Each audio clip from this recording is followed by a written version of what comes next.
General Haj Ali Razmara, early life and education family. Born into a middle-class family in Tehran. Education, attended Dar ul-Fanan, Persia's first modern school. Sent to France to attend the École Spéciale Militaire de Saint-Cyr, a prestigious French military academy 1920s, he was among the first Iranian officers trained in Europe.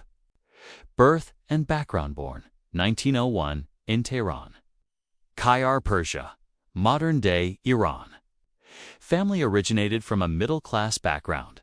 His family was not part of the aristocracy or major landowning elite, which made his rise through merit especially notable. His father was reportedly a civil servant or army functionary, though details are limited. Education in Iran: as a young boy, Razmara showed early intellectual promise. He was enrolled in Dar ul-Fanan in Tehran, which was the first modern technical and military school in Iran, established in the 19th century under the Qajar dynasty, a training ground for Iran's future elite in science, engineering, and the military. Family and personal life: marriage and children. Razmara was married, though historical records do not reveal his wife's name or detailed biography. He reportedly had at least one child, though their names and lives were kept out of the public spotlight. His family maintained a low profile, especially after his assassination in 1951, due to the volatile political atmosphere and risk of persecution. Lifestyle and personality: extremely disciplined in both public and private life. Life lived a modest lifestyle despite holding high office, known for his simplicity in dress and speech, rejection of nepotism or favoritism, strong belief in meritocracy. Often distanced himself from aristocratic elites. Despite being part of the ruling system, personal traits and beliefs: Western educated, but strongly Iranian nationalist, advocated technocratic governance, emphasizing education's science, professionalism. In government was secular in outlook, believed religion should not control politics.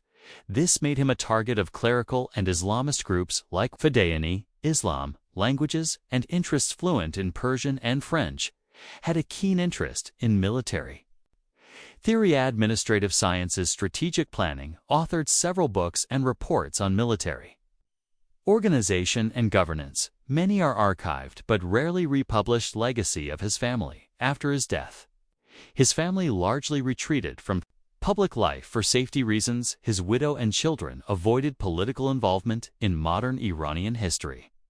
His family is remembered with respect in academic and military circles, though rarely in popular political narratives. Military training.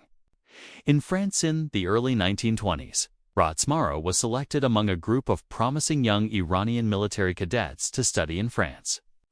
He attended the École Spéciale Militaire de Saint-Cyr, France's premier military academy, equivalent to West Point, USA, or Sandhurst, UK. Training included infantry tactics, military engineering, logistics, and command leadership. He also mastered French, which later helped him as a reformist and technocrat in Iran. Returned to Iran to completing his education abroad.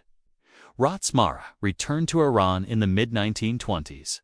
He joined the Imperial Iranian Army, which was then undergoing major reforms under Reza Shah Pahlavi. Quickly recognized for his kicking European-style military discipline, strategic thinking, administrative efficiency, his foreign education, and modern outlook, distinguished him among the Iranian officer corps. Military career overview: early military rise, joining the Imperial Iranian Army upon returning from École Spéciale Militaire de Saint-Cyr. Razmara was immediately recruited into the Imperial Iranian Army. At this time, Reza Shah, then Minister of War and soon-to-be Shah, was focused on centralizing power, modernizing the military, reducing the influence of tribal forces and foreign officers.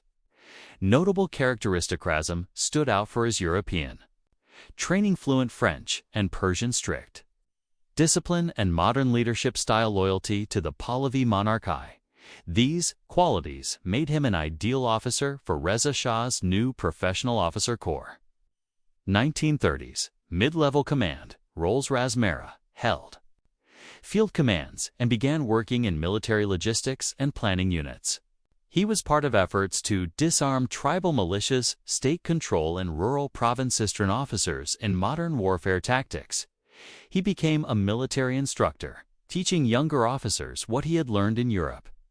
1940s, rising through the ranks. World War II impact, 1941 to 1945. In 1941, Allied forces UK and USSR invaded Iran, forcing Reza Shah to abdicate in favor of his son, Mohammad Reza Pahlavi. Razmara remained loyal to the monarchy and was not purged like many others. Strategist and administrator promoted to high-level staff positions, known for his skills in logistics, planning, and military intelligence, advocated for an independent and self-reliant Iranian army, free from British and Soviet influence. 1944.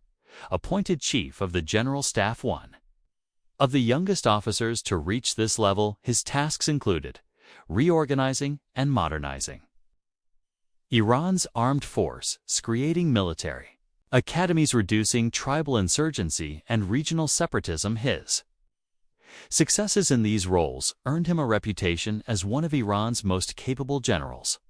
World War II and post-war influence. World War II and the post-war decade, General Haj Ali Razmara emerged as one of the most powerful and influential military leaders in Iran. His leadership shaped the future of the Imperial Iranian Army and laid the groundwork for his eventual prime ministership.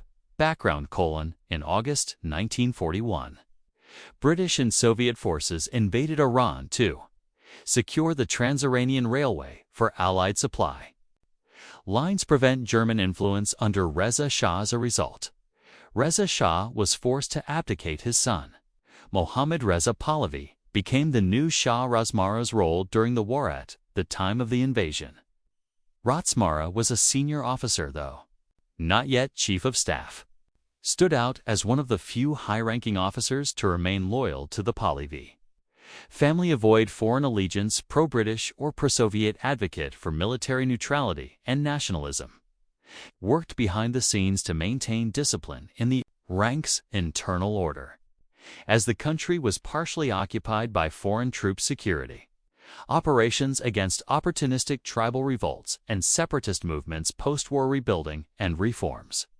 1944 to 1950, appointed Chief of the General Staff, -1944. As Chief of the General Staff, Razmara became de facto commander of Iran's armed forces.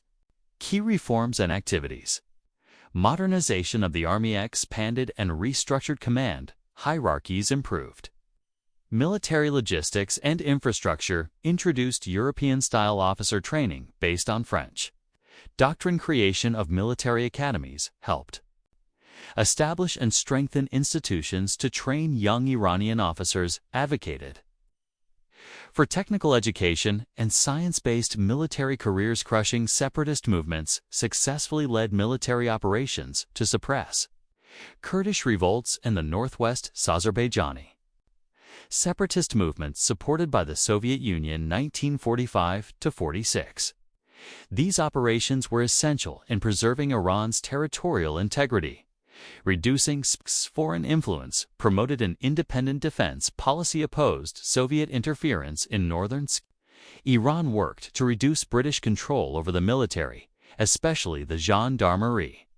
Political influence: Razmara began to gain a technocratic image, clean, efficient, educated, and non-corrupt, seen as a reliable figure by both the Shah and foreign observers. By the late 1940s, he was considered a likely future Prime Minister of Iran. 1950 to 1951, after years of service as Iran's top military commander, General Haj Ali Razmara was appointed Prime Minister in 1950. His tenure was marked by bold reforms, rising political tension, and ultimately, assassination.